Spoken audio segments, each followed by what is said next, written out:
very series was coined by the chairman of Thane branch, Bhagwan Asawa, with the intention of promoting all the local speakers and to share their knowledge. Today's topic is something related to GST. GST is like it's like a heart. We cannot live without it now. But today's topic is grossly ignored by most of the business houses, considering the cross charge and the ISD. It may not be applicable to everyone, but a lot of business houses do not comply with these provisions, and notices on these provisions are bound to come. So today's speaker is here to enlighten us on this topic, which will help us to serve our clients in a much better manner than we think. Without any further ado, I request the chairman of the Thane branch, Shri Shivbhagwan Asawa, to present his opening remarks. Thank you, CS Swapnil Kolte. Respected members, seniors in profession, and my colleague in Thane branch. I, on behalf of Thane branch, welcome you all in this seminar. Today is the last day, today is the second day of our ninth extremely popular Vocal for Local Speaker series. We team Thane branch are extremely delighted to have you all in this seminar. Today we have seminar on ISD and cross charge under GST by young and talented CA Anuj Jain. Probably this is the first time CA Anuj Jain is taking lecture in Thane branch platform, satisfying our theme of Vocal for Local Speaker series. And by now we have introduced more than 25 speakers from MMRDA with a twin purpose. One, it should promote networking among locally available members or local members, and two, in case of any difficulty, you can meet and talk to locally available expert. Maybe sometimes it can culminate to joint assignment. Respected members, today's seminar will be interactive. If you have any question to CA Anuj Jain, please feel free to ask, but through chat box only, or you can raise your hand. The moderator can pick up questions from chat box and ask to Mr. Anuj Jain, of course, subject to time permits. One more thing which is important, and I repeat every time, that your Zoom name should be your membership number followed by your name. Please do not blame us if you cannot upload CP credit due to non-availability of membership number. Tomorrow we have announcement. Tomorrow we have very important seminar, opportunities for CA as virtual CFO by Thane-based CA Samir Arora. Please do join us on tomorrow. And now I request CS Swapnil Kolte to take charge of further proceeding. Over to you, Swapnil.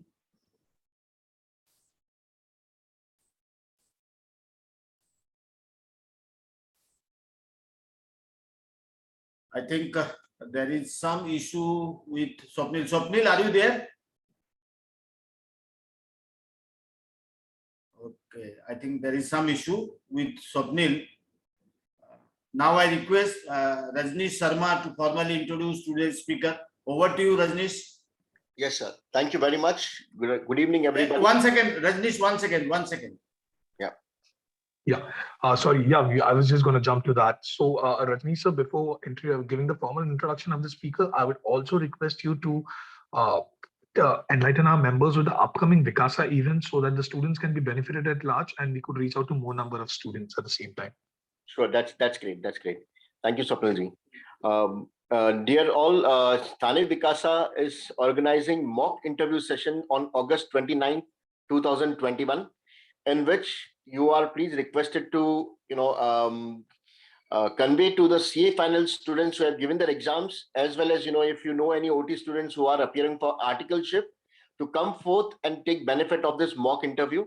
We would be having chartered accountants from industry as well as renowned firms who will be the panel interviewers in this interview, as well as there will be a group discussion as well. So they'll get a flavor of how an organized and how in an organized way the interviews would be conducted in future, which they would be facing. Thank you. And now it is my pleasure to introduce CA Anuj Jain. He is a chartered accountant and law graduate by qualification. He also holds master's degree in the accounts and business statistics. CA Anuj Jain is a founder and managing partner of CFO Corp, a CFO services provider, CSP entity. He has worked in companies involved in sectors such as building products, real estate, and infra, PMCG and specialty chemicals, FMCG, sorry. He has close to 16 years of experience as finance professional with expertise in handling taxation matters. He has steered merger and acquisitions and overseas buyout, tax efficient transaction structuring, setting up of new businesses and greenfield projects. His area of expertise also includes raising of funds for channel partners, expansion of channel network, and credit control. Thank you. Thank you, Rajneesh. Anuj, now screen is yours. Over to you, Anuj sir. Thank you, Rajneesh, for a formal introduction. And my special thanks to Shri Bhagwan Asavaji, Chairman of Thane branch. And also, I have my heartfelt thanks to Mr. Rajneesh Sharma, Vice Chairman of the Thane branch. So I'm really very delighted to be here among all of you. And I've been told by Asavaji that he's taking a lot of initiative, and which include that local for vocal or vocal for local. And there are series which has been, already, I think it's a 9th series. So Yes. he's taking a lot of initiative, and also he's, as he has said, they are giving a chance to young chartered accountants to present themselves among all the learned chartered accountants. My special thanks to Asavaji for allowing all the young chartered accountants to present their thoughts and share their knowledge on the platform. And I also sincerely thanks to all the organizing committee for organizing all this event. And good evening to everybody, all the members present here. I'm really honored to be present here among you all.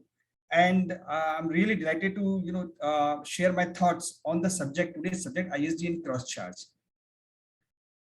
So there are many things which is to be discussed when we are talking about ISDN cross charge. So before we jump on the ISDN cross charge, just let us understand what is the actually need of discussing ISDN cross charge and from where it has evolved.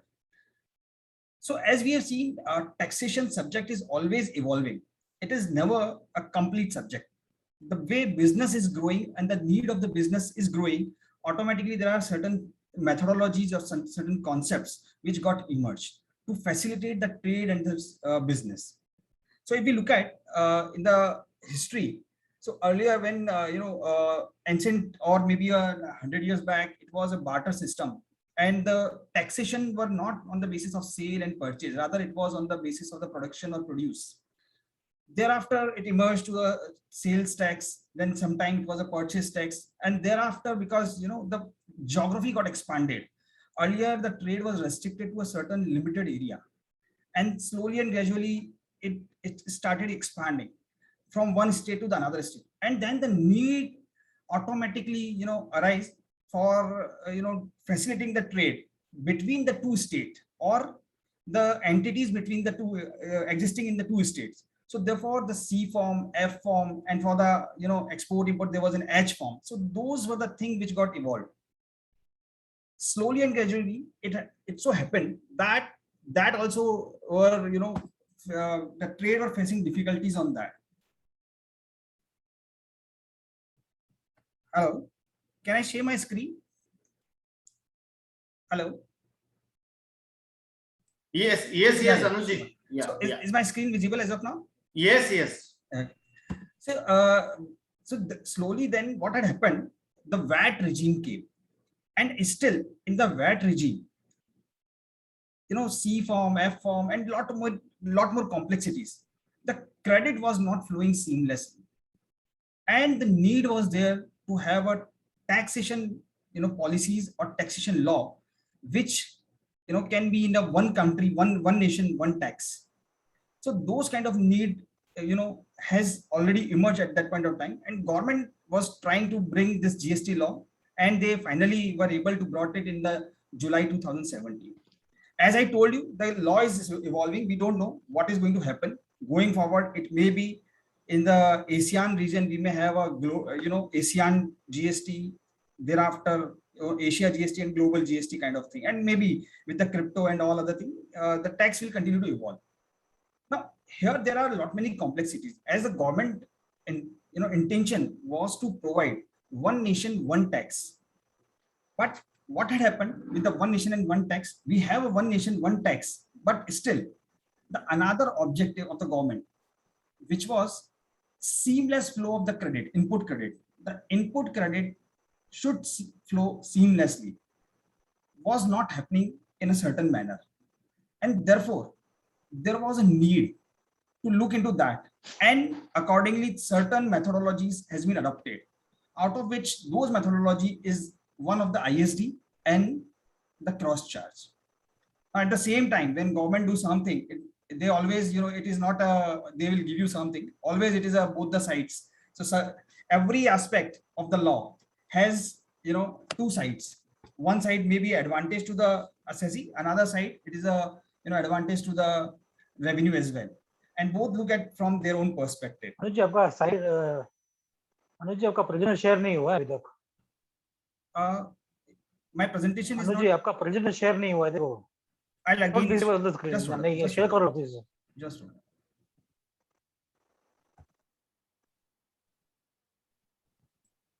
is it visible now? 1 second. हाँ, yes.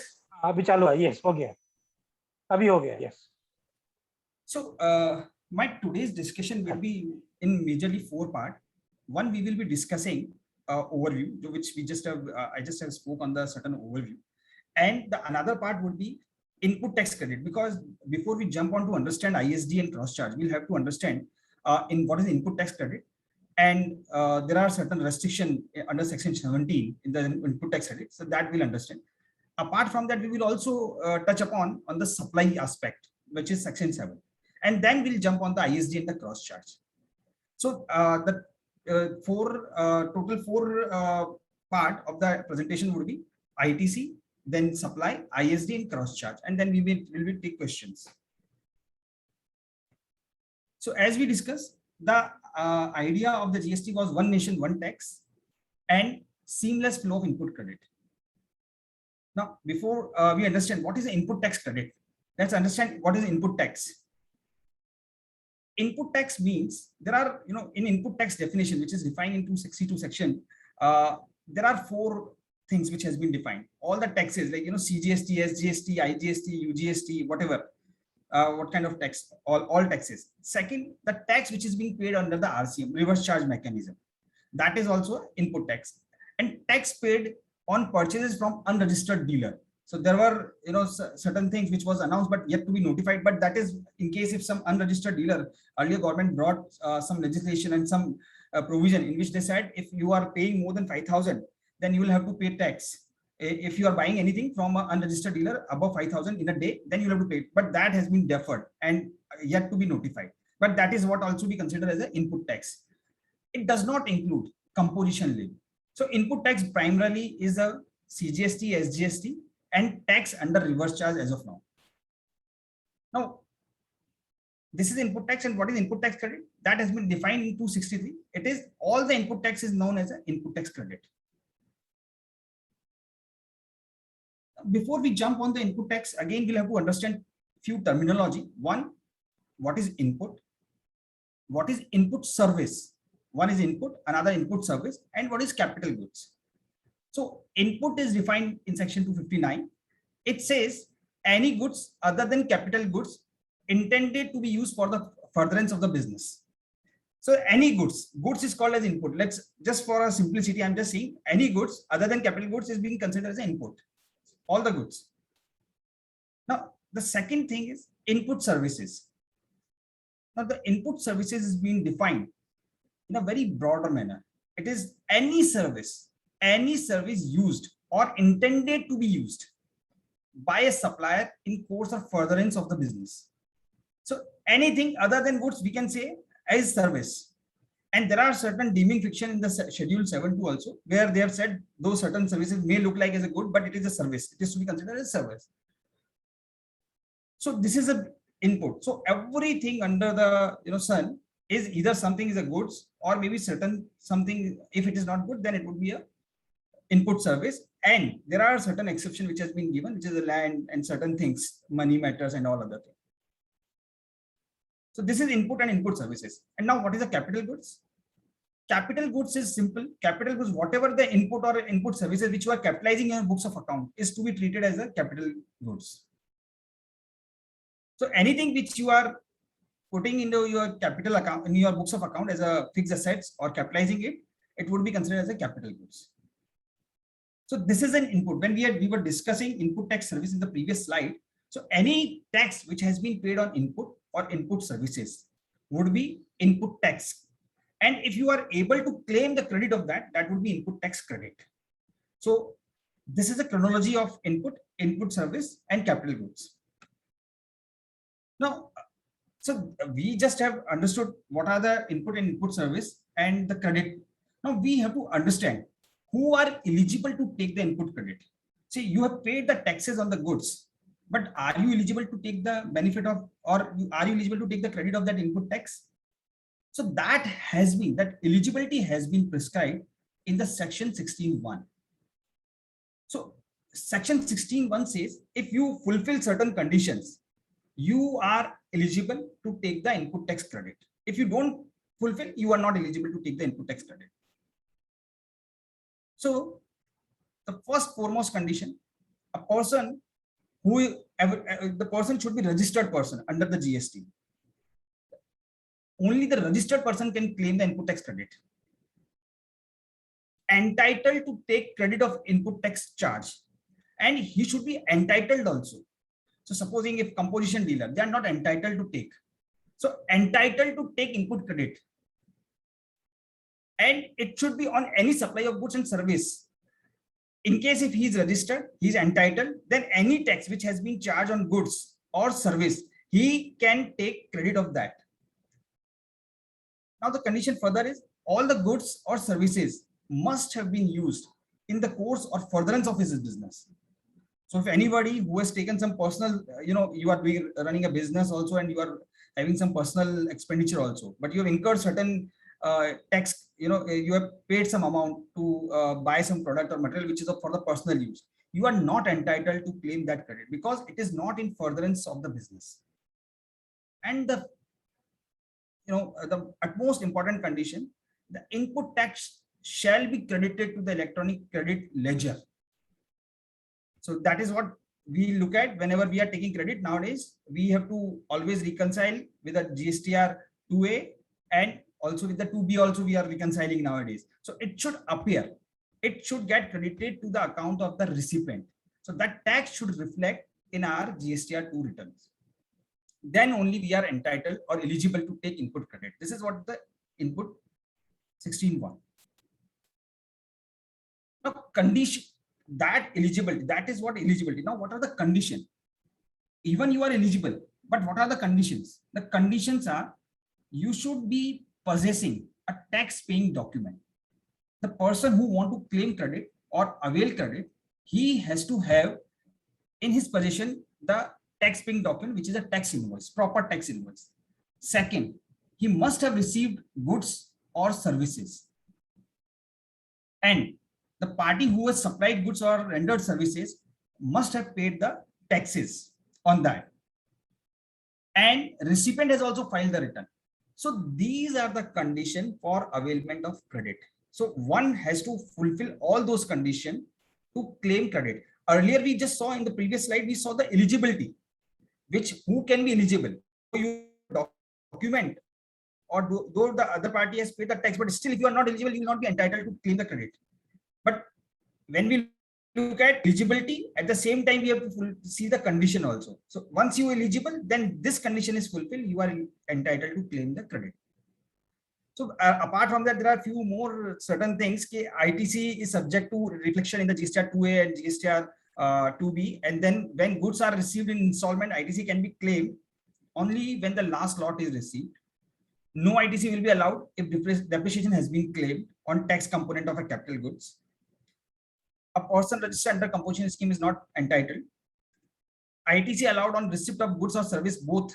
So you can claim any credit before the filing of your annual return or the 30th September when you are filing your return for the previous year. So these are the date when you can claim the credit. So there is a limit, time limit for claiming the credit. Now, apart from that, there are certain restrictions. That restrictions has been defined in a section 17 and per se 17.5. So we have understood input tax credit, then we have understood eligibility, then what are the conditions, and now we are talking what are the items or what are kind of services which are not eligible to, for on which you are not eligible to claim the credit, despite you may be eligible or you may be having all the, you may have fulfilled all the conditions, but still these are the services or item on which you are not entitled to take credit. So primarily this is under section 17.5. The first one is a ITC on a motor vehicle. So any motor vehicle which has been bought or any equipment, so that unless it is being used for furtherance of business. So let's say if a taxi driver or something, they are entitled to claim the credit. But in general, a business is not entitled to claim credit on a motor vehicle. Then certain supply of goods and services which has been defined: food and beverages, outdoor catering services, beauty treatment, cosmetic and plastic surgery, health service, life and health insurance, rent a cab, club and memberships. So these are the service on which you are not entitled, despite you may be eligible or you may be fulfilling the conditions, but you are not entitled to claim the credit. Similarly, work contract services in relation to immovable property and expenses related to the construction of immovable property. These are the restrictions in the law. So the entire that mechanism, that input tax credit mechanism, we have just discussed to understand the ISD in a better way. So basically, why there is a need of ISD and why there is a need of cross charge. So we'll have to understand that the need of the ISD and cross charge arise when there are multiple location, when you have a multi-location units. So let's say head office in one state and you have a branches in a different state. So there automatically, because you are a multi-locational unit, so therefore there are need to follow the ISD principles and also to adopt cross charge. So in the case of multi-location, just for the sake of example, I'm saying a head office is in Mumbai and the branch is in Gujarat and branch in Delhi. Now there are certain services, let's say audit service. If that audit service, statutory audit of a company, which may be at a head office, but ultimately this audit of statutory audit is for the entire company, not per se specific to any branch. So these kind of services are common services. So now in that case, who will be entitled to take the credit of this input service? So let's say if I say I am just having a head office in Mumbai and that head office is doing nothing. Head office is just facilitating because our MD is sitting over here, our CFO is sitting over here, nothing else. It is not a sales office. My entire sales is happening in Delhi and maybe in Gujarat, but audit is happening in the Mumbai state. Now where the service has been consumed, who will be entitled to take that credit? And even if let's say Mumbai want to take credit or maybe Delhi want to take credit, whether they are fulfilling the condition. So there are lot many issues, because if let's say auditor has issued an invoice in the name of a company at location Mumbai, but let's say that entire audit pertains to a Delhi unit. Now Delhi unit does not possess a document, a duty paying document on which they can claim the credit. Now how a Mumbai unit can allow Delhi unit to take the credit? So these are the practical difficulties which is arising because of the framework. So therefore there is a need to adopt some methodology by which one unit can transfer the credit to the another unit. Similarly, so we will try to just understand certain further things. So one we have discussed is HO and branches. Another situation, let's say Godrej. Godrej has a multiple brand and they have a multiple location within the state itself. They have one head office, but they have a multiple location, multiple units. Now there also need arise that whether all the credit should be consumed by the head office or they should pass on to the other units. If they have to pass on the credit, then how they can pass on the credit. Similarly, let's say you have a factories and warehouse in a different areas or in a different states. So then the credit accumulation on input would happen at a factory level. But ultimately sale is happening at a warehouse level, which is all across the country. So who should actually take the credit and whether the credit should be passed on or not? So those are the typical questions on which we need to just discuss and try to arrive on what kind of solution.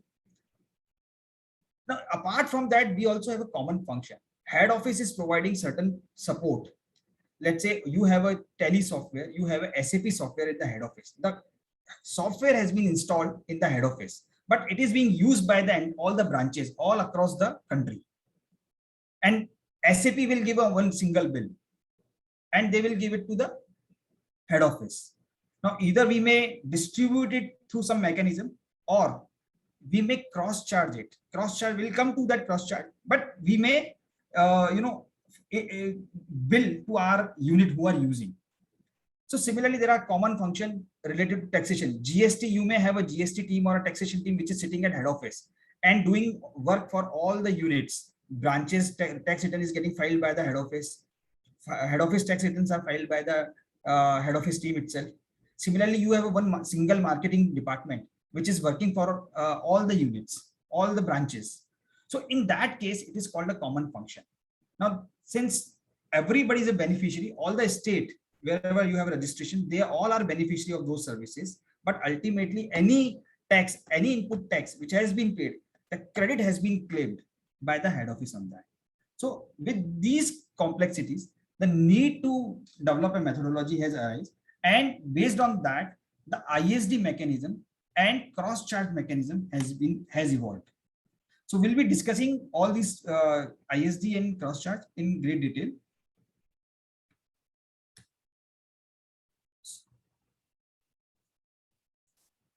So there is a supply concept, which I'll be taking. The supply concept we'll be discussing when we'll be discussing cross-charge. So for the time being, I'm just skipping these 2 slides, and then we'll be discussing on that. Now, we just have discussed certain common services. Common services, as we discussed, auditing services, SAP or tele software service. Similarly, there can be n number of services which are common in nature. Common means it is being used by the entire company, having a multiple location presence, but bill has been issued in the name of head office or maybe at one particular location. Now, to distribute that credit to all respective units, whosoever are beneficiaries or whosoever has consumed that particular service, the ISD concept has been created. The ISD concept is not new. ISD concept was earlier also there in the service tax regime. And from there, that has been borrowed. So this more or less, this is the same concept. So those who have worked in a service tax regime, they must be knowing that it's a similar, almost similar type of concept. Now let's understand what is an input service distributor. So that input service distributor has been defined in section 261 of the CGST Act. So primarily, it is an office of the supplier of goods or service or both. So let's understand that head office. So head office has a sales office as well, and at the same time, head office is also providing, also getting all those services from the vendors. So that is what is called as a office of the supplier of goods or service or both. So they are doing both these things. It receives tax invoice from the vendors. So head office is receiving tax invoices from the vendors, mean they are receiving invoices from the, let's say, auditor. So they are receiving invoices from the vendor. Similarly, they are receiving invoices from the SAP. Now, then further, it distribute, once they receive that common invoice of the common services, they distribute it to all the location who has actually consumed the services. ITC is distributed to other offices, warehouse location, having the same permanent account number. So when we are talking about that, input tax credit can only be distributed to the entities or to the locations where you are having a common GST number, common GST number, common PAN number. So there can be a situation where you have, obtained multiple, GST numbers. Multiple GST number means in a different state you have applied for a GST number, and accordingly you have a multiple GST number, but your PAN number remains the same because it's an entity PAN number. So you can transfer credit only to those units which is having a common PAN number. This particular point is relevant because earlier in the service tax regime, when we were getting the work outsourced, or when there were certain units which were working for you as a job worker, so we were allowed to transfer this ITC to those units. So that time that condition was not there, that it should have one single PAN number. So you can transfer this credit to the other unit as well, which is a totally altogether different entity. But under the GST regime, you cannot transfer any tax or any ITC to any other unit. It has to be a distinct person, not the other entity. That means distinct person means which are having a common PAN number. So those it can be distributed only to them.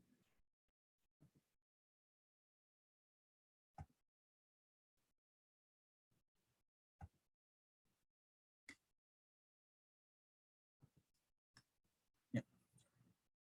So which are the relevant provision and rules which are governing that ISD mechanism? So section 24, it says, in case if somebody want to follow ISD, they have to compulsorily take ISD registration. So head office will have their normal GST registration, which is useful for their sale or purchase. If they want to act as a ISD, then they will have to take separate registration, which will be purely and purely for the ISD purpose. So that registration will only be used to distribute the credit and accumulate the credit. So in that scenario, head office will have two GST number. One is a normal GST and another one would be for the ISD.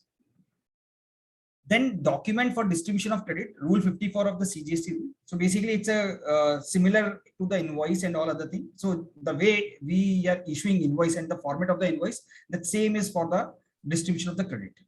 So that's rule 54. Then how the credit can be distributed, that has been prescribed in a section 20 of the CGST Act. And there is also a rule 39 which provide the condition for distribution. Then there is and GST also has to file a return which has been defined in the section 39.4 and with the rule 65.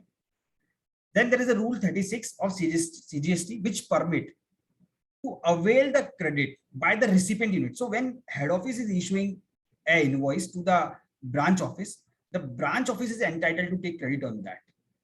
So that has been prescribed in the rule 36. We'll be dealing in detail in all those provisions in the subsequent slides.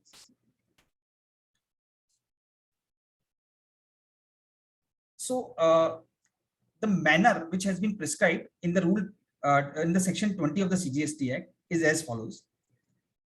So head office registered as a ISD is receiving input tax credit or on the services which they have availed, and they will have to distribute that to the respective locations. Now for distribution, what are the conditions? So they may avail CGST, SGST, IGST. So they have to transfer all whatever they are receiving.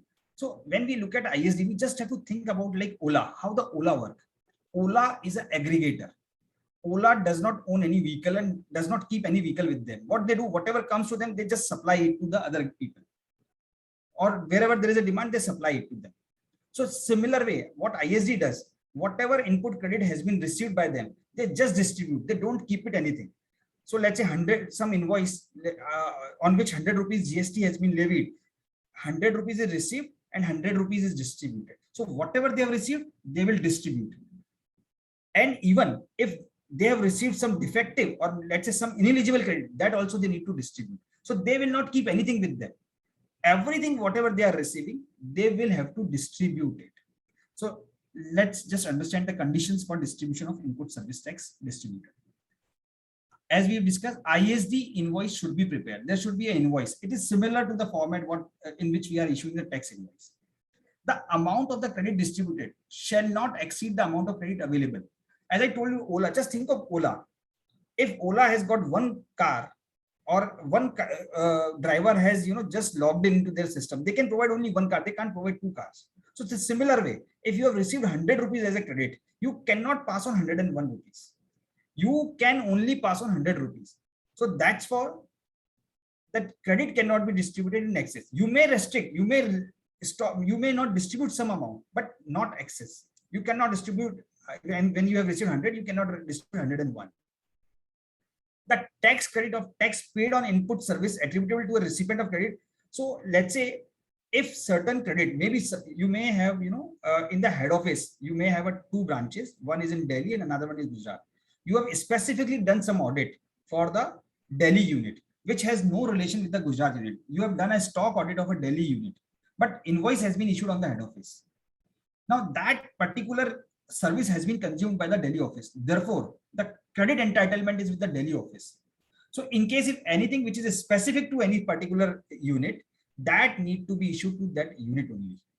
So in this particular case, if that stock audit of Delhi unit has been done and separate invoice has been issued by the auditor for that on the head office will transfer entire credit through ISD to the Delhi unit.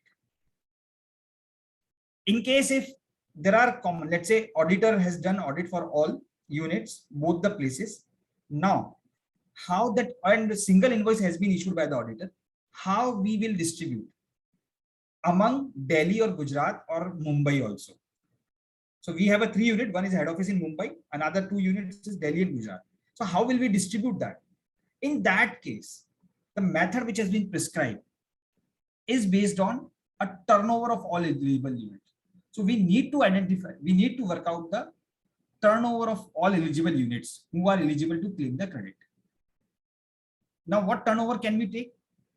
Turnover can be of the previous financial year, preceding financial year, if it is available for all the units. But supposing you have started Delhi unit 3 months back, in the previous year it was not there, then you may take it for a previous quarter. Otherwise, the turnover for the previous financial year you can take. And what is a turnover? The turnover is an aggregate value of all taxable supplies except something which is exempt. So that is what is a turnover. We will understand from a case study also this particular aspect. So these are the following conditions. The primary, first, invoice.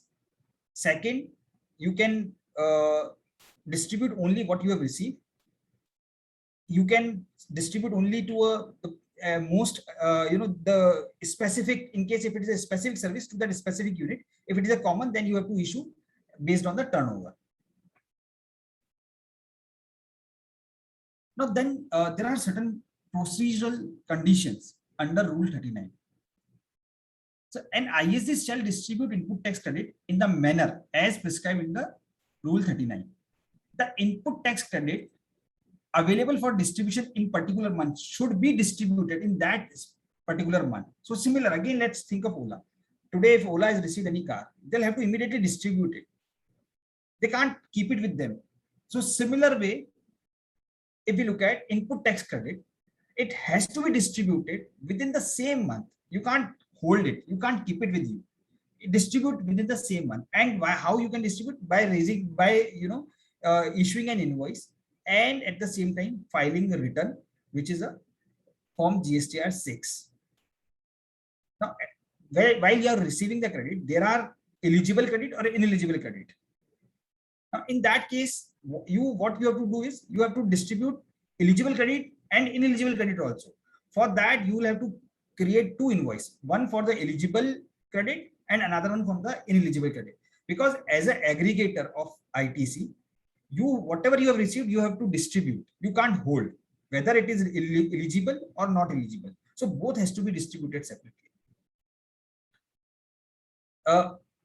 In case if, let's say, ineligible credit when we are issuing, then recipient unit need to take care whether that credit is eligible at their end or not. But as a ITC, as a ISD, one has to distribute it. The ITC on account of central tax, state tax, union tax, and integrated tax shall be distributed separately. In case if there are certain when there are separate tax. So CGST and SGST we can issue separately. IGST we need to issue separately. So it has to be distributed. Whatever tax which we have accumulated, that same need to be distributed. But at the same time, let's just look at this another table. So there are in this particular slide, if you look at, these are the central tax, state tax, UT tax, and integrated tax. We have a units. Here it is a recipient unit is located in the same state. So let's say we have a multiple units within the same state. We need not to transfer, credit in case if it's a one single company and it's we won't deal in different segments. Then we need not to transfer. But when we are dealing in a different segment, like as I given you the example of Godrej, they are in a different segment. Soap is different. There another FMCG product is different from the soap, and there are many more. Now in that case, head office has to distribute to those locations. So in that scenario, those units can be within the same state. Now if that is the case, then here it is possible that CGST can be transferred as a CGST, because within the same state you can transfer as a CGST. SGST can be transferred as a SGST. UGST can be transferred as a UGST, and IGST can be transferred as a IGST. But the moment you are transferring any credit, outside the state, so let's say head office in Maharashtra and you intend to transfer credit to the Delhi, then whether you have accumulated CGST, SGST, UTGST, and IGST, all has to be transferred as a IGST. So this is basically a table which show that how the credit, in what form tax credit has to be distributed. So in case if units are in the same state, then you can transfer the same kind of tax. But in case if it's a multiple state, then you can transfer to the another state as a IGST. Now, so once you have transferred the credit, there can be situation in which credit note and debit note need to be issued. So basically section 21 of CGST Act discussed regarding that. So in case if credit note issued by so there are three situations in which either credit need to be whatever ITC which has been taken need to be reversed. So these are the three situations. First, let's say whatever auditor has issued an invoice of 1 lakh rupee. Later on, we realized that he has issued a wrong invoice. It should not be of 1 lakh rupee. It should be of 90,000. So I'm taking an example as an auditor, but any vendor who has issued the invoice, he may issue a credit note at a later date, or maybe if he want to issue a more amount, so then he may issue a debit note as well. So in that situation, there will be a credit note or debit note. Quite possible there is a wrong distribution of input tax credit. The one may have wrongly distributed credit, or in a wrong ratio the credit has been distributed. The third point is excess and short distribution of it. It's quite possible because of application of certain things, or while arriving to a turnover formula, you have distributed excess or short, because if it is you have distributed, there can be at one place it would be excess, another place it would be a short. So though it is a compensatory in nature, but one state has received additional credit, whereas other state has received short credit. So these are the situations under which we have to issue debit note or credit note under the ISD. So these are three situations. So in case if supplier of the service, though the person who is supplied, so in our case, let's say auditor has issued a credit note, then same credit note we need to issue to the ISD. If auditor is issuing debit note, then we have to similar way we have to issue the debit note to the ISD units in the respective state. So take an example, we have received 100 rupees invoice from the auditor earlier. We have distributed it through the ISD mechanism to our Delhi unit and Gujarat unit, 33 rupees to each and 33 rupees to the Mumbai. Later on, auditor has issued a credit note of rupees 30. Now, since auditor has issued a 30 rupees credit note, we need to issue again in the same ratio and same proportion to all the units in which earlier we have issued. So again, we will issue the credit note of rupees 10 rupees. So effectively, everybody has got a credit of rupees 70 in all. Now, in case of wrong distribution of ITC, so there can be a, let's say, credit pertaining to, as we have discussed in the example, there is a stock audit of a Delhi unit, but by mistake, we have issued that same credit to the Gujarat unit. Now what we have to do is, at the same time, in the same month, we will have to issue credit note to the Gujarat unit, because we earlier we have issued wrong credit to them. And at the same time, we will be issuing a debit note through the ISD to the Delhi unit. So the credit has passed on to the, from the Gujarat unit to the Delhi unit. So in case of wrong distribution, what we have to do is, at the same time, we have to rectify the mistake by issuing a corresponding debit note as well. And it has to be immediately filed on the GSTR 6 in the same month. In case if there can be a situation at the head office where, you know, when during the month we have received input tax credit of ₹100, whereas the credit note has been issued for, let's say, credit note has been received by us from vendor of ₹150. So let's say, take an example. We, during the month, we have received one service, let's say IT service, on which ₹100 has been charged. And at the same time, auditor has issued a credit note of ₹150. Now, what has happened? Because of credit note, our entire ISD has become negative for the month. Now, how we will distribute in that case? So in that case, what will happen? We will distribute as such. As a credit note, we will issue credit note. As a debit note, we will issue debit note. But at the recipient end, they have to pay as an output tax liability. So ₹50 negative, they have to pay at a recipient end. Now, coming to the excess and shortage point, excess credit, as we have discussed, this is section 20, which is giving us a mechanism. So while doing also this excess and, you know, at one place, the credit was in excess, at another place, it is a short. Now, when it is excess, when we are issuing, you know, credit note, that time the liability of interest may arise, because we have taken credit at some time and now we are you know, reversing it to the credit note. So then in that scenario, we may have to pay interest on that.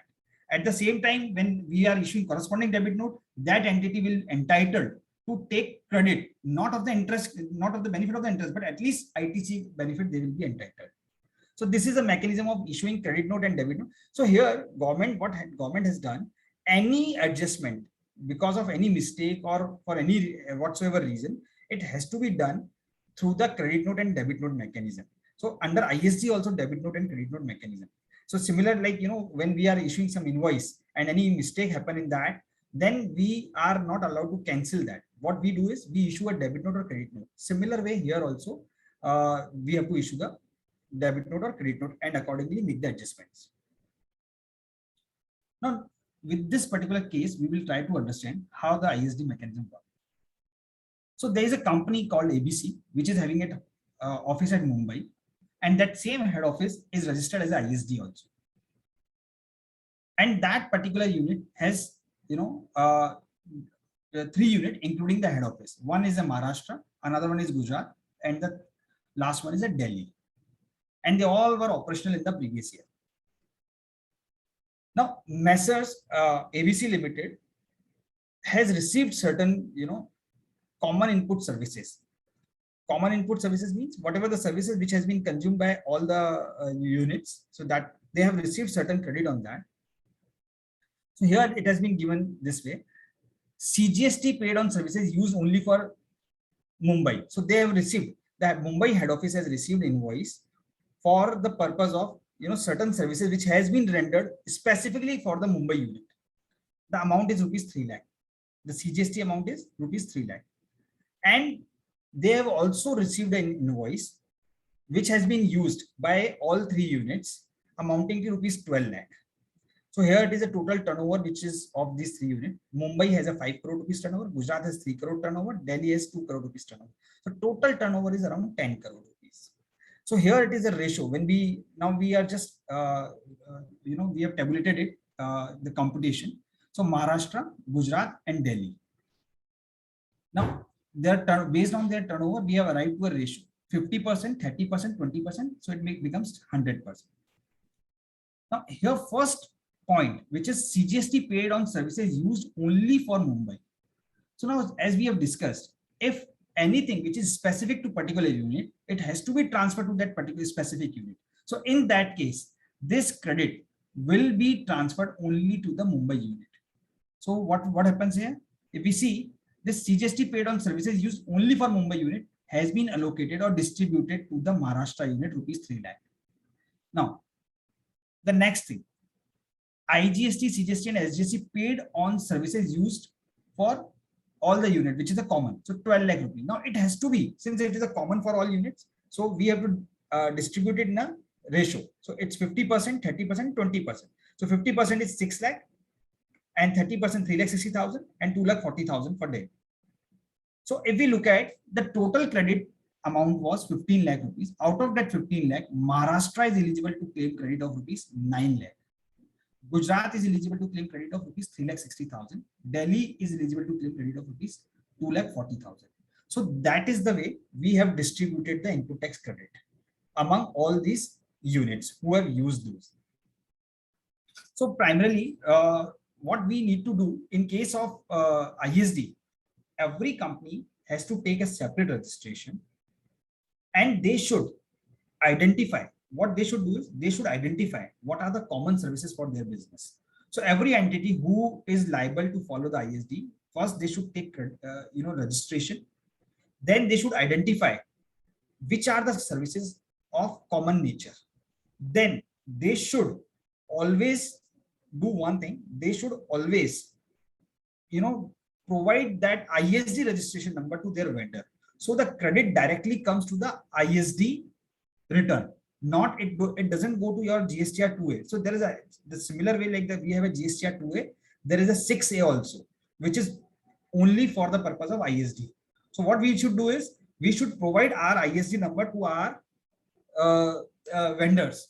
So first we identify common service and then provide them the number. So they issue invoice in the ISD number and directly that credit comes to 6A. So no need to reconcile it. Whatever credit which is appearing in 6A, directly you transfer it. In case if let's say if a service, let's say auditor service is a common, you will provide them your normal registration. Then you will have to first what you will have to do, from normal registration you have to transfer it to the ISD, and then from ISD you have to follow that. So that mechanism is also being given, but it will be better if you provide directly a ISD number to the vendors. So we have discussed broadly ISD concepts. Now we are just discussing the filing of return by the ISD. So as per Rule 65 of CGST, every ISD has to furnish GSTR 6. Whosoever has taken the registration under the ISD, they have to furnish GSTR 6.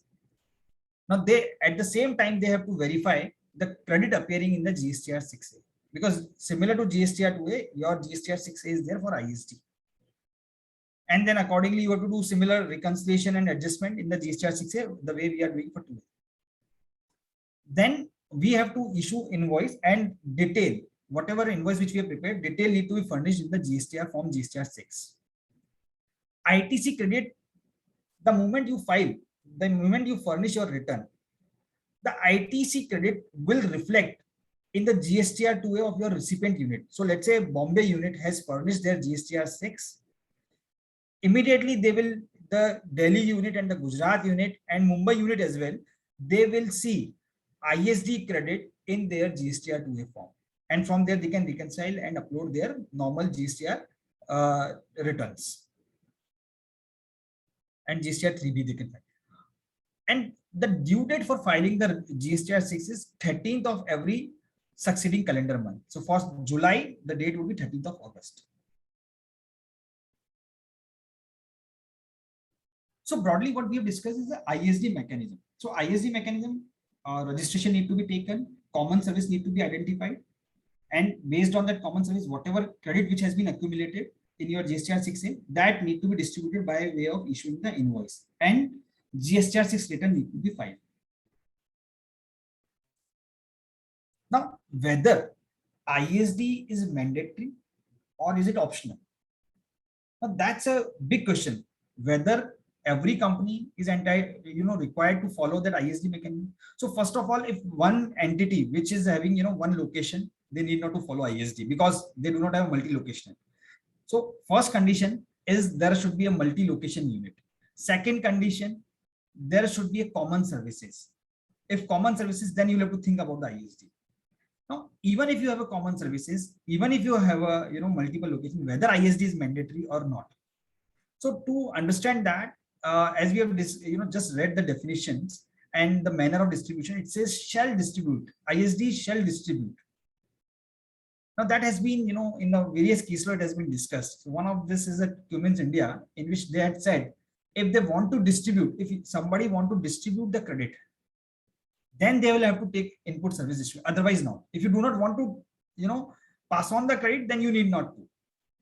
In that case, what will happen? Let's say in the example which we have seen earlier.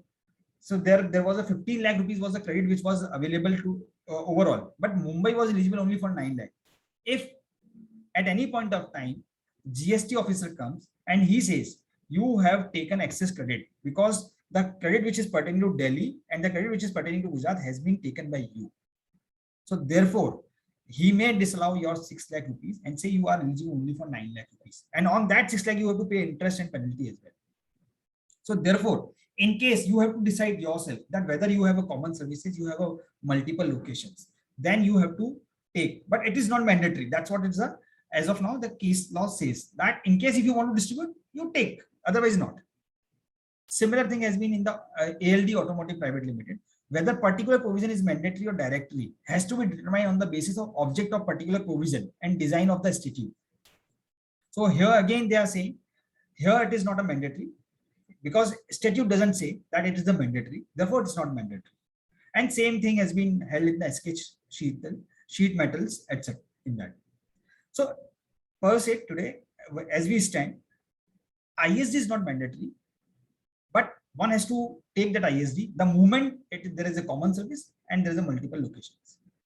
There is another one, in the GST Council meeting which had happened, and they had issued some draft circular on that, which has not been published, but that is there. In that draft circular, they said that GST is mandatory, though it has not been in a public domain, but that is what is the thought process. So when the department has that kind of thought process that ISD is a mandatory, because we have seen in the service tax regime that every unit which is having a multiple locations, they need to follow ISD. So it's very likely that every unit, every entity which has a multiple location, they may receive some kind of notices sooner or later.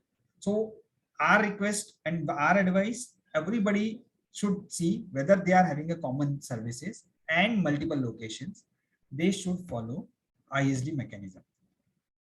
Thank you. So if any question on the ISD, we may take it because we will be moving on the cross charge now. So if somebody want to have a, ask any question, we may take it accordingly. Yeah, there are one or two questions.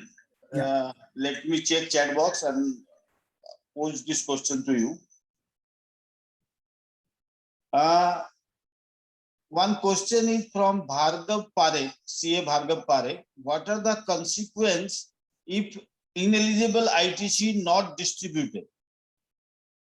So ineligible district ITC has not been distributed. So I hope when they are asking, they have not taken credit at their end. So it is since they have identified it's ineligible. So they have not taken the credit and they have not distributed it. So in that case, it's a revenue neutral exercise. So one has to explain to the, ultimately to the revenue authorities that this has not been passed on. And at the same time, we have not taken at the head office also. So therefore, there should not be any consequence, but definitely it's a procedural lapse. So they may say why you have not issued, but I don't see any, financial implication of that. Now, second question, continue to this, how to deal with common services subject to RCM and such services are received at HO. Yeah. So I'll be touching that point. So basically RCM, when we look at the RCM, the very nature, you have, as a recipient, you are paying a tax. So the moment you are paying a tax within that state, then you need not to distribute it to the ISD. So since you yourself has paid tax, the particular, let's say Bombay Maharashtra unit has paid tax, so they are eligible. It is considered as a tax paid by the Maharashtra unit itself, and therefore the Maharashtra unit itself is eligible to tax, eligible to take the credit of that ITC or whatever the RCM which they have paid. So in short, RCM and anything which has been paid under RCM need not to be distributed to the ISD. ISD is primarily accumulation of ITC from the vendors and distribution. It's not, you can pay and transfer the credit. Okay, now question from CA Praful Puranik sir. How much credit can be taken for a particular location or head office if the organization decides not to go for ISD registration? Will it be required to be apportioned proportionately? So as I told you, the formula which has been prescribed is a turnover formula. So if you do not want ISD to be followed, you just take credit whatever is pertaining to your head office. So in our example, you just take a credit of 9 lakh rupees and forgo the 6 lakh rupees. Because in any which ways, that services has been consumed by the respective units. So you are not, this particular head office is not entitled for that. So sooner or later, you will receive a notice on that aspect. So you just take whatever is pertaining to you. But Okay. better to follow ISD. Okay, now another question from CA Abhishek Kothari. Sir, what if the assessee is taking credit as per the books of account maintained and the amount in GSTR 2A is lesser than the amount as per books, whether the AO can disallow the excess input taken? So actually this is not our today's subject, but here I'll definitely say, if you have GSTR 2A, the government has given you as of now, it's a 5% additional you can get. So you can claim that credit, but subject to 5%. In case if it is excess, then you'll have to accordingly deal with that. The AO is going to disallow that. Or then you will have to showcase afterwards that, or you have to pay interest on that, whatever you excess you have taken. Now, Anuj, one more question may not be relevant to your topic. It is related to GST only. Now, many of our client companies are asking, because see, if they are purchasing any vehicle in their company name, so probably they are not getting GST set off of amount of GST paid on those vehicles. Yeah. They are suggesting us whether if there are, suppose, vehicle worth of 2 to 3 crores at any point of time in the company. So they are asking us suggestion whether they can incorporate, say, 100% subsidiary as a travel and tour company, and there they purchase the vehicle and then they lease out to the company as a. So again, I'll tell you, charges. I understood your point. So again, I'll tell you, when you will be leasing out, you will be issuing a rent-a-cap kind of invoice, and that also is not eligible. So in any which ways, you will not be entitled to take credit on that. So your idea of utilizing the credit on purchase and ultimately, distributing it through a service, that will not work in the hands of the company, because rent-a-cap, anything which is being paid on the use, that is also not allowed. It is under the restriction under Section 17(5). So any of the way you do, it would be you will not be eligible for it. No, see, if it is travel and transport company, they may be able to utilize. They may be able to say when they purchase travel and tour company, they will be able to utilize the credit. But what they will do with that credit, they will have to issue invoice for renting the cab. Yes. And then you will be, since it has been rented to you, now you are not entitled to claim the credit of that rent-a-cab. Okay. So ultimately you want. Yeah. Basically, anyway, that GST, they will probably the invoice where they are levying GST, they will get set off of GST credit while purchasing the vehicle. But the company who is recipient of that service, they will not allow to have that GST set off. That's correct. That's correct. Okay. Okay. Now there are 2-3 more questions. So, sir, can we? I thought one question we will take and then we will move forward. Yeah. One is a question from CA Marji Pakka. RP had manufactured unit and Gujarat, billing is from Gujarat, and HO is based in Mumbai. Presently, Mumbai unit providing purchase, sales, marketing, accounting, managerial services to unit at Gujarat. Mumbai has taken ISD registration and transferring ITC of Mumbai to Gujarat by ISD, whether it is right approach. So when we will discuss on that approach is to the certain extent it's correct, but when we will discuss on the cross charge, because they are directly coming to the question of cross charge. It is we have discussed on the common services. Now this particular question is related to common function. So when we are talking about the common function, we also need to understand cross charge. So you will have a better clarity when we will discuss the cross charge. Okay, no issue. Then So, we will yeah. take those questions after this cross charge portion is over. Yes. Sure. Okay, thank you, Anuj. Please carry on. Sure. So as we speak up till now, we have discussed regarding the common services. Now we are coming to a common functions. As we discussed, let's say there can be a common accounting, IT team, there can be a marketing team which is sitting at head office, and your finance function where your CFO and all other finance guys are sitting in the head office. They are acting and they are working for the entire company, not for the particular head office. So whether that credit is to be whatever services they are providing to the other unit, whether that should be charged or not. Now that's a moot question, and that there are many units there where the problems are. So I'll tell you what has happened with the evolution of the GST. Earlier we were used to having offices all across the India. So we were having, let's say, head factory at a one location, and we were having a branch offices at every respective location, and we were transferring through the branch branch transfer, and we were entitled to claim all the credit at the head office. So that we were used to do earlier. Now with the GST introduction, what has happened? Since it is a one nation, one tax, ultimately a tax is getting paid at the consumption state. Now when the tax is getting paid at a consumption state, but at the same time, the state which is producing the goods or which is manufacturing the goods, they are not getting any revenue. But at the same time, their inputs has been used. Now when the input has been used, one may have a situation where they will claim refund from the state where they are producing, and they pay the taxes in the consumption state. So every state will have a kind of issue in that. At the same time, companies are also facing certain issues. Now companies, what is happening? They have a head office or they have a factory at a one particular state, let's say in Gujarat. So all the credit is getting accumulated at Gujarat, and they have a display centers all across the India. So a company has let's say 10 different states, and they have a showroom. Now all the invoice is getting issued from a location based at Gujarat. So therefore, ITC has been consumed by the Gujarat state. Invoice has also been issued by the Gujarat state.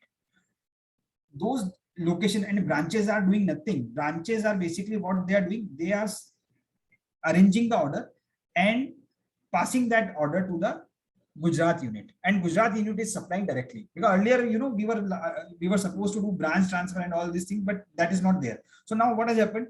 Gujarat unit has transferred. Now, but there are certain credit which is getting accumulated. So certain location based, let's say rent services, security services at the branch level, or any other services at a branch level, or the material which has been consumed at the branch level, they have accumulated the credit. So there are many companies which has a situation, their branches are having many credits.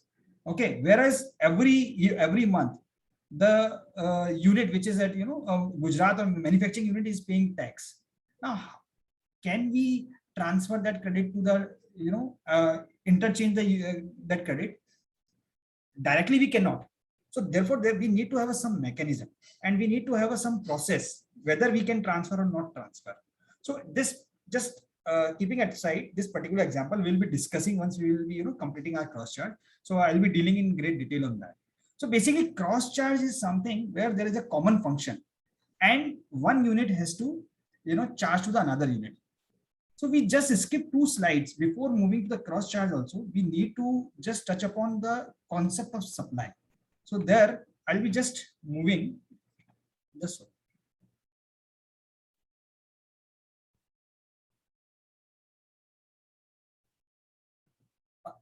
Is my screen visible? Yes, Anuji, yes. Just a moment. I'm just going to the which we skipped 2 slides we skipped of the supply concept. So I'm just going to that. Just bear with me a minute.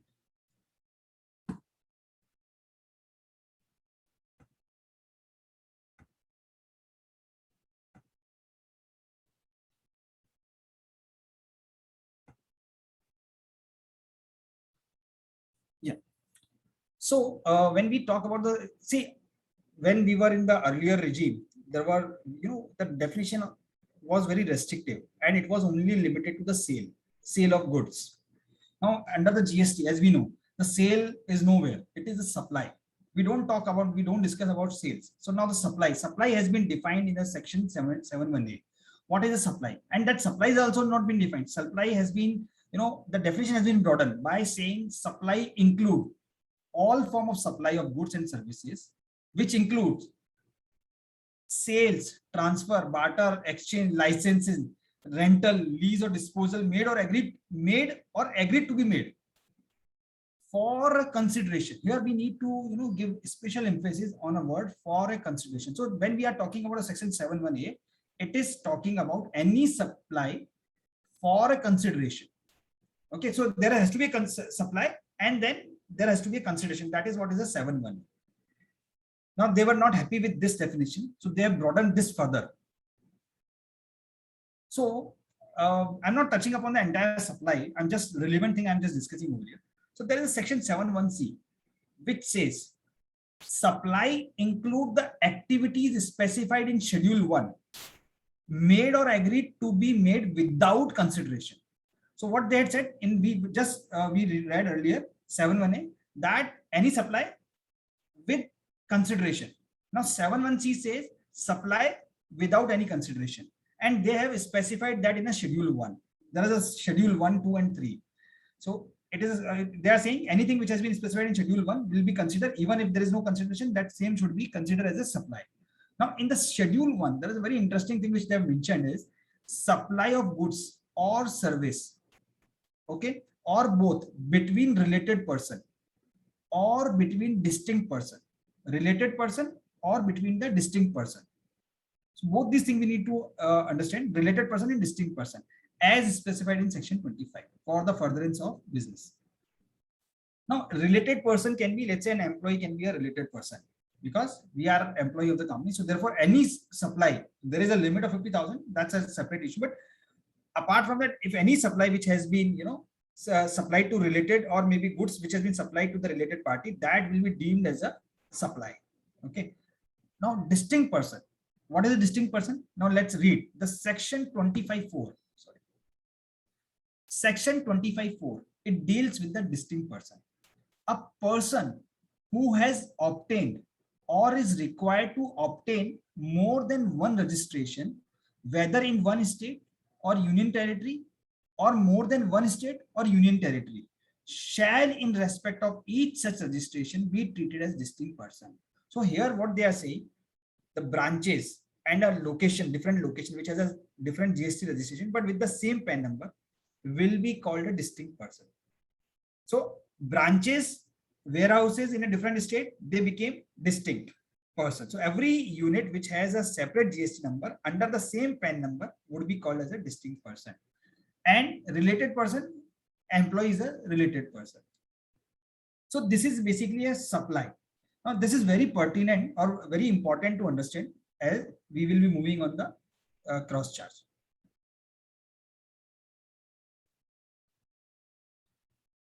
Now I would like to have just one question with everybody. We understand GST include goods and services both, and everything whatever we provide, whether it's good or service, it is taxable.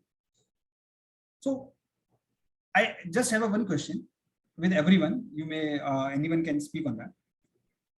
When a head office is supplying some material to the Delhi unit and they are not charging anything, but material is moving from one place to another place, whether the GST is applicable on that or not.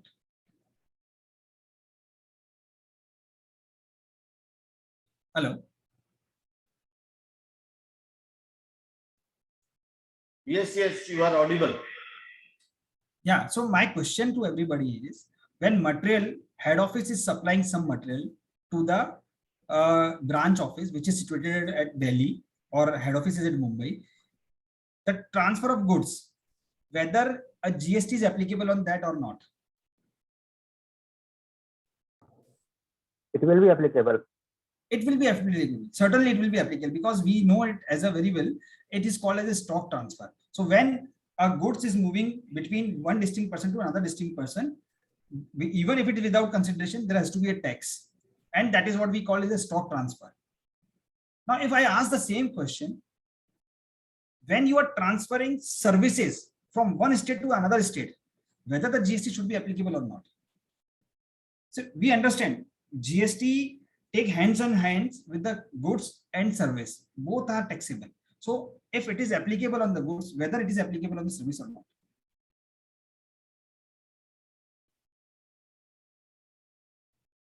So my question is clear. Yes. It will be applicable on services also. Pardon me. On services also, Yeah. it will be applicable. So on service, we agree to that. Okay, that on the services, there should be a tax because it is moving from one state to another state. Now, that is what is ambiguity. So when we are providing services, how whether it is to be taxed or not taxed, many of the people will say, like, how will we determine whether services has been provided or not provided, and how we will value it, and whether the tax is actually applicable or not. So these are the questions. So primarily cross charge is as simple as when you are transferring the goods, that is also a cross charge. So when you are transferring service, that is also should be taxable. So when one distinct person is providing services, then GST has to be applied. Now here the issue. I question Yes. regarding this employees in schedule also, it is exempt from GST. So not, I'll touch upon that. I'll touch upon that. Yeah. Yeah, sure. In the next few slides, I'll be touching upon that. So what is a cross charge? So we agree that service on the service also we need to pay the GST. Okay. So there is a registered office or head office who is managing all the units. Okay. They are rendering certain services. So that can be whether it's a IT support service, taxation service, account service, etc., etc. Now, common services procured by the head office for the entity as a whole are used by all unit of the entity. So that particular service has been used by the entity. Either you transfer it through ISD, or if you are not transferring through ISD, then you may have to even bill to them. Now, all these common function or whatever services which you have received as a common, that need to be billed to the distinct person. But the issue which is in hand is how to value, what to be included and what should not be included. That is the issue. But primarily, as a law concept, we understand it is payable.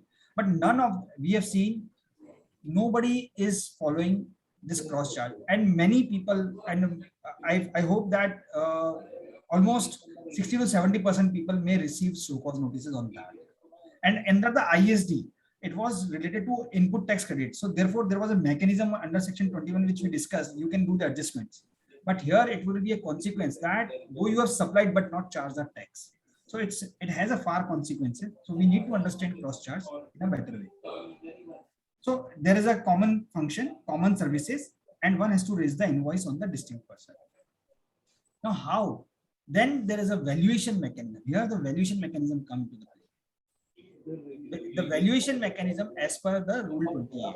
What we have to do is open market value. So let's say when you are rendering some services, so let's say you are filing the head office is filing GST return, okay, for the branch office. So open market value. So a chartered accountant, let's say if chartered accountant is filing a return, what if he could have charged for filing the return? That could be open market value. So let's say 5,000 rupees per return. So he may, so that can be a value, open market value. Okay. If that open market value is not available, then similar kind of service. So some other kind of certification which has been done by a chartered accountant or some other person, that can be used. So these are the reasonable basis which one can adopt.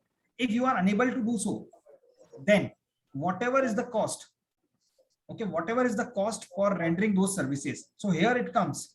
Let's say if you have an in-house team which is filing GST return or doing all taxation compliances. So whatever is the cost of that function, on that you charge 10%, additionally you add 10% and transfer 110% to the, or bill it at 110%.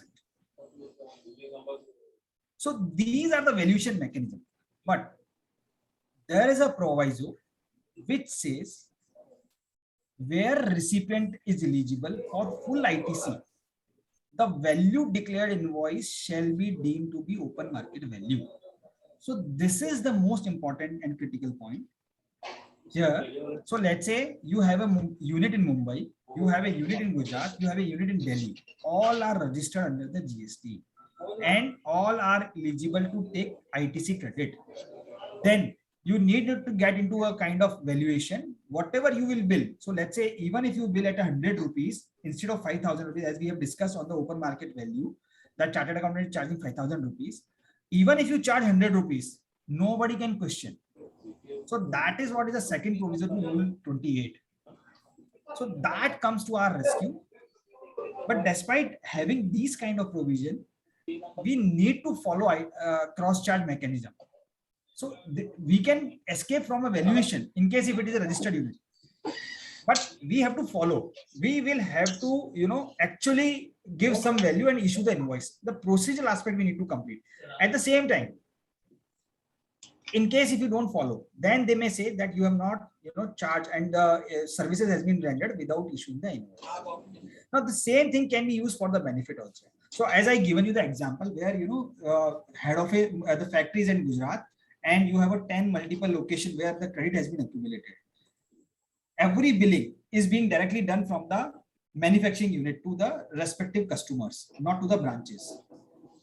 Now, the credit which has been accumulated at the branch level, how can you transfer it to the head office? I can say all the branches are providing marketing services to the Gujarat location, which is the manufacturing location. Manufacturing location is responsible for manufacturing, but all the order processing and all business support is being provided by those branch.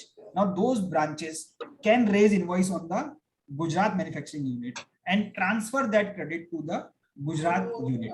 So that way we can utilize those.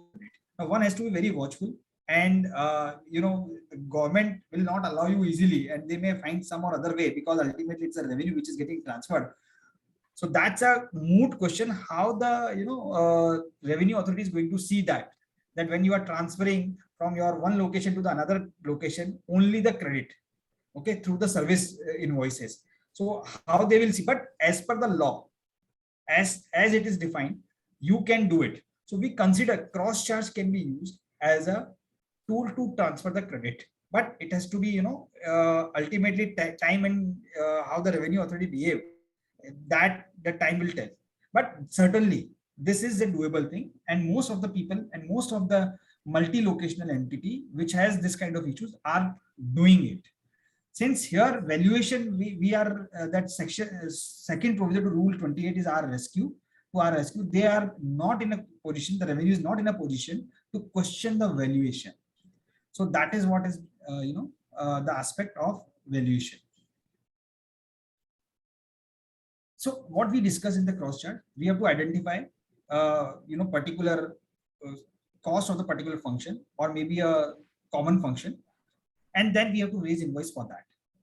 Now for valuing that particular service, we have the valuation mechanism by which we have to do, and similar to that, so that cross charge is nothing, it's your normal invoicing. It's a kind of service which you are issuing. So there is no separate, like ISD we have seen, there is a separate GSTR 6 return. For cross charge, there is no separate return. It is your normal invoice. So the way you are issuing invoice to the third party, similar way you will issue the invoices to your district unit. Now, just to sum up or to understand what is a thought process of the government. So this is what the GST Council discussion and draft circular. Though this draft circular has not been notified and not being in a public domain, but that was the discussion of the GST Council. What they are saying, is it mandatory to follow ISD procedure? As we have studied, we have discussed in the previous slide, and in the case law also, it is not mandatory. But that draft circular says it is mandatory. So that gives us an insight. The government is thinking on those lines. Now, second point, once ITC on services is distributed through ISD, such services can again be considered as supply for the purpose of cross charge. The answer is no. So let's say take an example. Mumbai head office received invoices from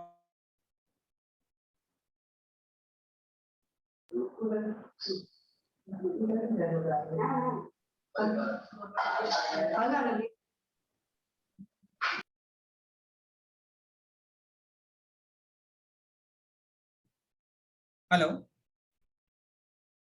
Hello.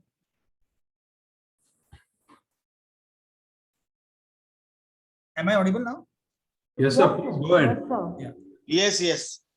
So once ITC has been distributed through ISD mechanism, same need not to be considered for cross charge. That has been answered by them. Now, what is a legal basis? Now, what we were discussing earlier, what is a legal basis? This is what the framework which they have discussed. Is there any legal basis for issuing the cross charge? So they have discussed what is the legal basis for concluding that head office is providing services to the branch offices. Now, this is very important to understand. We will understand through one case law also, but before that, so head office and branch office are distinct person. We have discussed that, though they have a common PAN number, but they have been considered as a distinct person.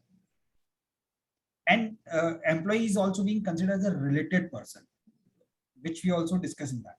Thus, services rendered in the course or furtherance of business, even if it is without consideration, shall be deemed as supply.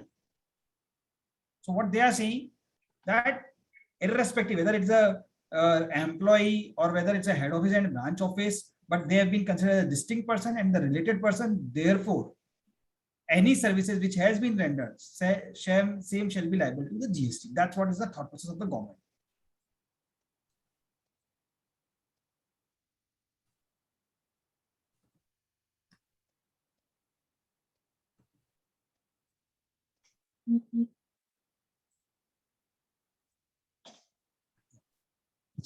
So now let's understand this particular thing. Let's understand accordingly. It has been reiterated that where a taxpayer registrant in a different state is a distinct person, then an employee of head office does not provide any service to a branch office. Rather, it is the head office which provides service to the branch office. So there was a question which was asked, when there is an employee, okay, how an employee, when they have been, under schedule 7, it has been, exempted that employee cannot provide services to the employer. That has been, notified. But how under the cross charge, whether the employee cost should be considered or not? So they have answered to that. What they are saying, employee is not providing services to head office and branch office. Rather, it is a distinct person, head office. Employee is working in head office. So employee is not providing service. That head office is ultimately providing services to the branch office. So that is what the way they have interpreted the law. They are saying employee of a particular distinct place is providing service to that distinct person, and that distinct person is providing services to the another distinct person. So therefore, the cost of the employee need to be considered while doing the cross charge. So that is what is they are saying. Okay.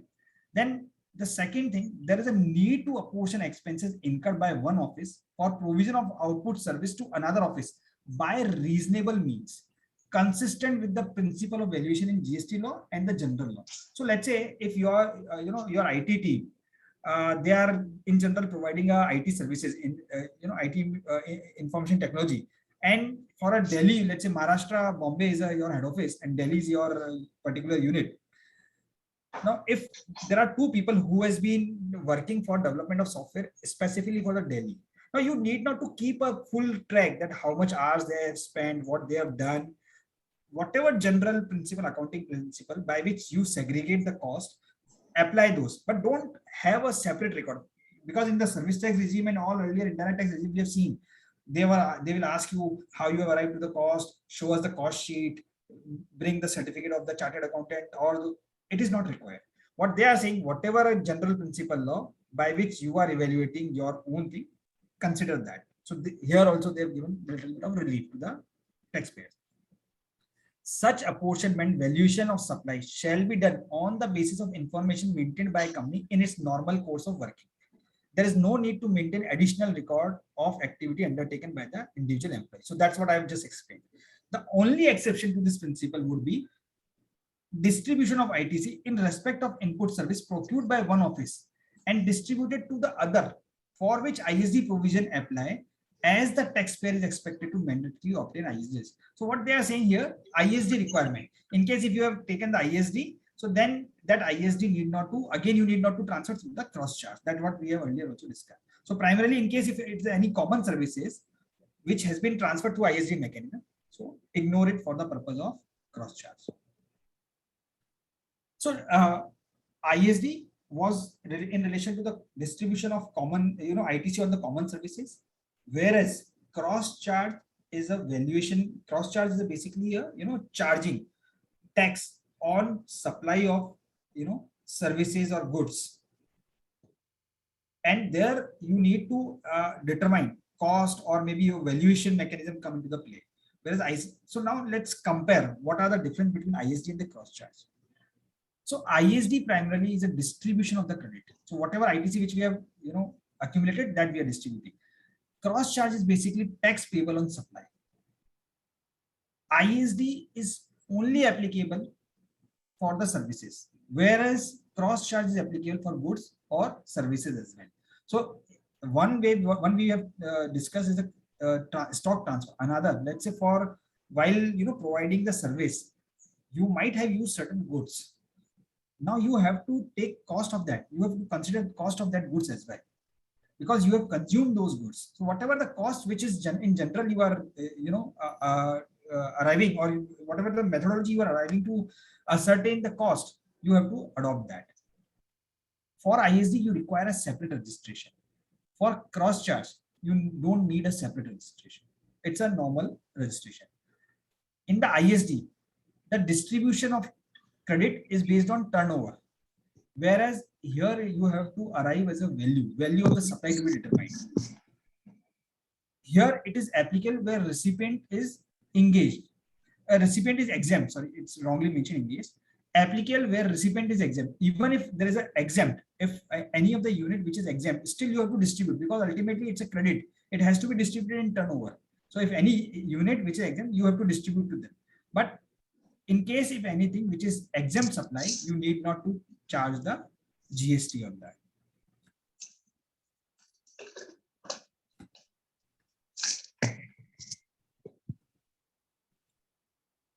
As we have discussed, what are the consequences?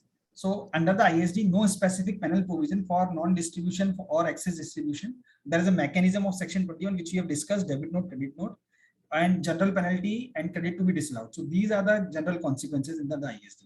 Cross charge, here all the kind of penal provision, recovery provision will apply, as it is a they will amount to that amount. This particular cross charge amount to supply without payment of tax.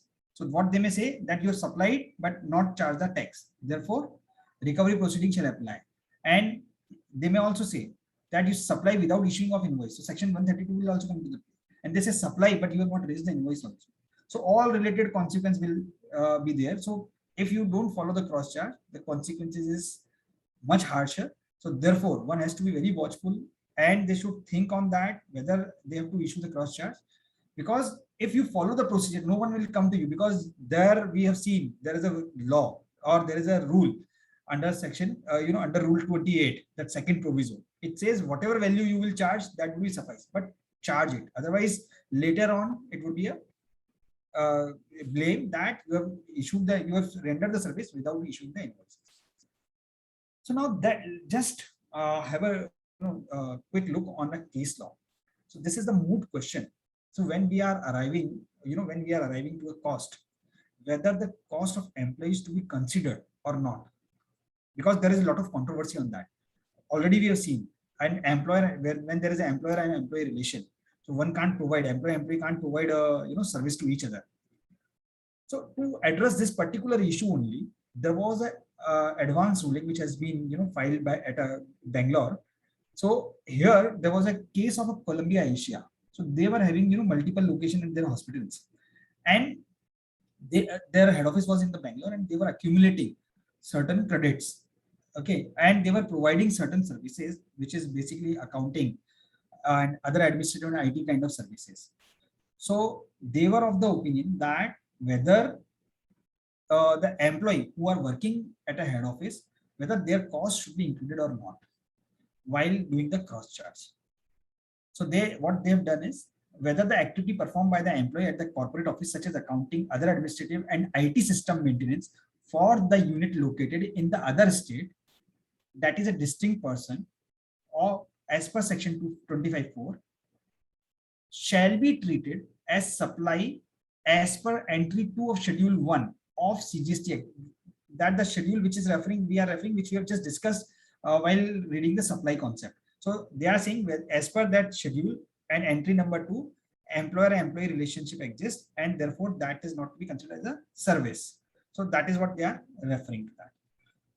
And it has been held, since though it is a advanced ruling, but it has been held, employee of entity in one state is not the employee of the same entity in other state. Thus, service rendered between district entity amount to supply. So they have upheld the draft circular, which we just have discussed, that what they are considering is that employee of particular location is employee of that distinct person, and one distinct person is providing service to the another distinct person. Therefore, one has to consider employee cost, though there is an employer and employee relationship. So just to again elaborate this particular thing, a company having a head office in Mumbai, branches office in Delhi, Gujarat, have some employee of the company which is working based out of Mumbai office. Now, whether the cost which has been incurred or the salaries which has been paid to those employees to be cross-charged or not, that is a question. So in that case, the advanced authority has said that that particular cost of the employee, which include their salaries, has to be cross-charged. So while arriving to the cost, consider that employee cost, despite having a clear-cut exemption that employer-employee relationship exists. So this is what is the law, but we don't see that it's an advanced ruling. When it will go to the, there are few case laws prior to GST also, which says once there is an employer and employee, then they can't provide the services. So this particular thing has to taste judicially lenses, and accordingly it will be held over a period of time. So for the time being, whatever is there, we can take it as such, but ultimately time will tell how it will shape up. Now there are certain issues relating to ISD, whether how to distribute the question which has been already been asked, how to distribute ITC of the under the reverse charge mechanism. I have answered to that. It can't be. Is it necessary to have more than one ISD? Yeah. So let's say Maharashtra head office, can they obtain more than one ISD? Yes, they can. Or maybe let's say Maharashtra also can obtain one ISD. Gujarat also can obtain one ISD. Delhi also can obtain one ISD. It is possible. But preferably it is better if you have one ISD and tell every vendor to issue invoice in that ISD name. You can, by law, you can. But so this is all about the cross charge. So we have discussed ISD and cross charge. Now let's just, I will, ultimately what is our takeaway and what are the things. So I'll be just taking 5 more minutes and then we'll be moving to the question answers. So what is the implication on the taxpayer? Possible scenarios. What are the possible scenarios? Companies, when I'm saying companies, it is a taxpayer and all who are registered under GST, who have neither followed ISD or nor cross charge mechanism. So possible scenario, na to kisi ne ISD follow kiya na cross charge follow kiya.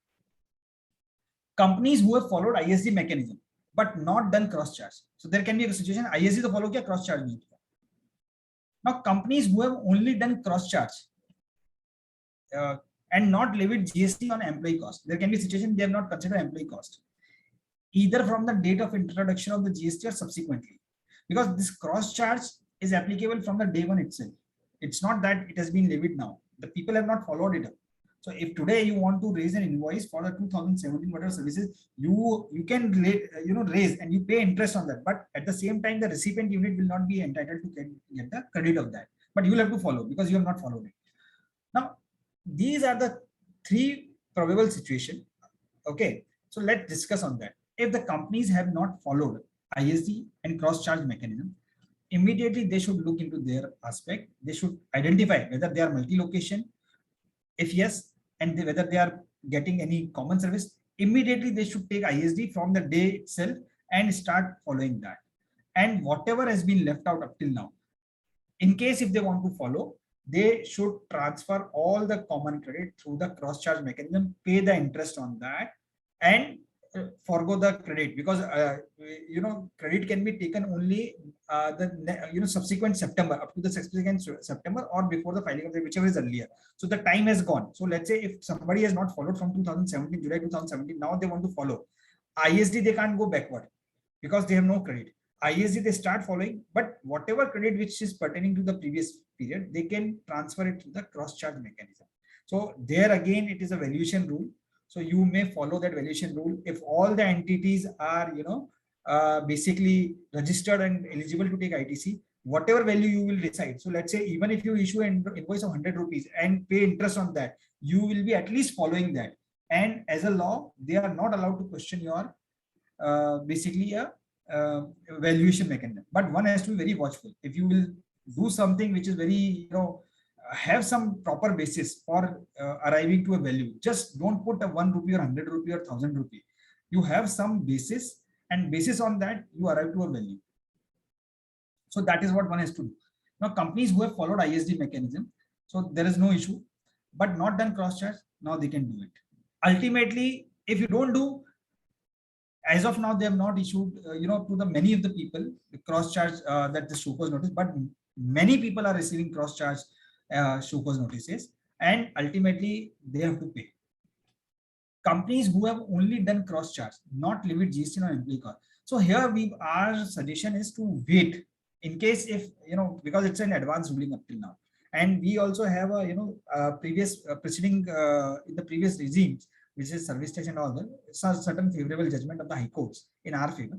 So one may wait, or in case if they want to be very, follow, then they may pay under protest. So accepted the people who have accepted the view, there is a supply if not paid under protest, and hence could result in demand of GST on attributable employee cost interest consequences.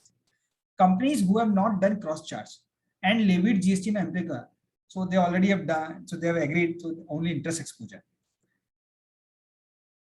And we have discussed the government view through the draft circular, which we have already discussed. Now, what is a way forward and practical approach? So what one should do in case what companies may consider following thing: ISD registration for third party expenses. Take immediately the ISD registration.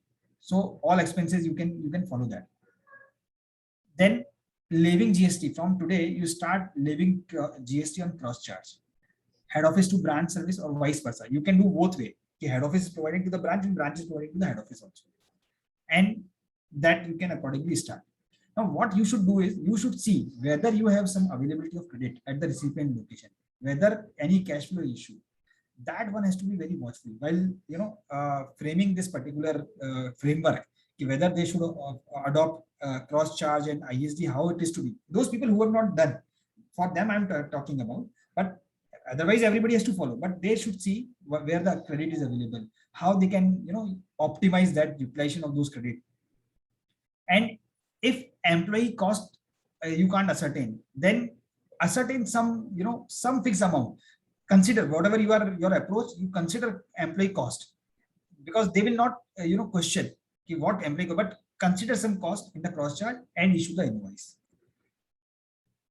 And it may definitely result you in a burden, because if you have a multiple location, you will have to issue every month invoices for cross charge and all other things. So in case if you have not done, please start doing it, because ultimately the tax authorities are hounding on that. Thank you very much for patient hearing. And if anybody has a question, I would be trying my level best to answer all those questions.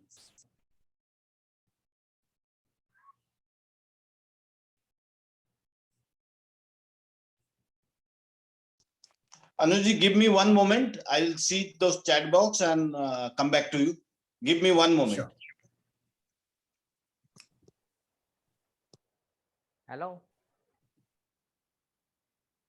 Hello. Hello.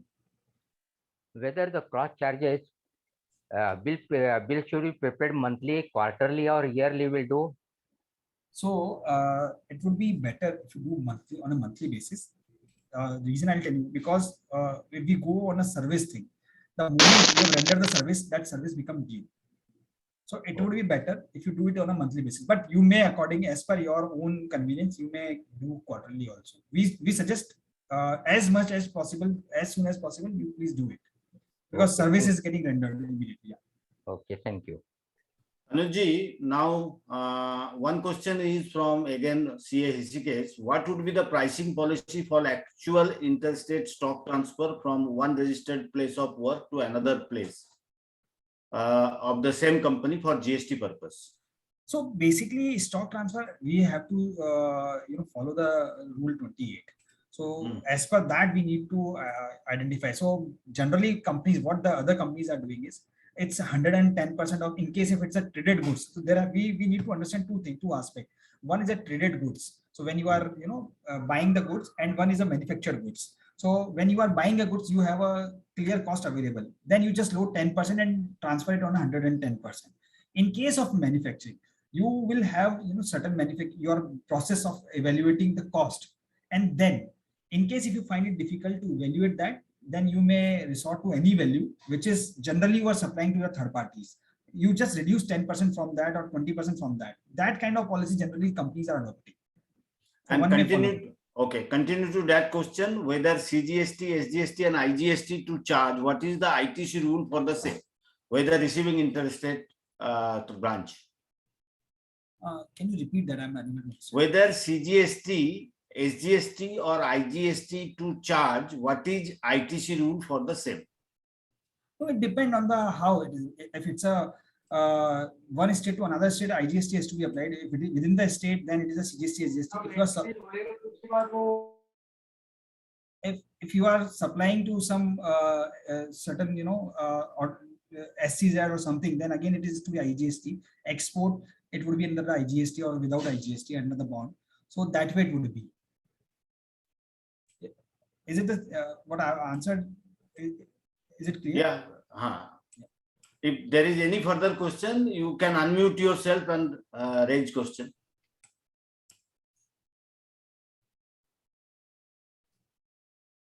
Requesting participant, you can unmute yourself and ask question to C. Anuj Jain. Hello, I am CA Rishikesh Purohit here. Can you hear me, sir? Yeah. Yes. Go ahead. Yes, sir. Continue to that thing. If the receiving party, I mean the branch, in case of either manufacturing or traded goods, if they are selling in the local market, so they will be charging CGST and IGST. CGST, SGST. So whether on that input transfer, whatever input transfer tax was there, ITC, whether that would be eligible to claim it in their respective state? What I understand what you are asking. So input credit is in a let's say Maharashtra state. There they have bought the goods, CGST and SGST has been levied, and they are transferring it to the unit which is located in a different state. Correct. Okay. So when they are transferring to the different state, compulsorily they'll have to charge IGST, and they are entitled to claim the credit of CGST and SGST as a IGST. And there are certain rules which can be adjusted against the CGST, and CGST can be adjusted against CGST, SGST can be against SGST, CGST and SGST can be adjusted against the IGST also. Okay. So that way it is. Yeah. And the receiving branch, when they are transferring, I mean selling goods to open market, yeah. So they are charging CGST and SGST. So again, IGST can be utilized for the CGST and SGST. Okay. Thanks a lot. Requesting Bhargav Parikh, CA Bhargav Parikh, to unmute yourself and raise your question since you have raised your hand. CA Bhargav Parikh, please.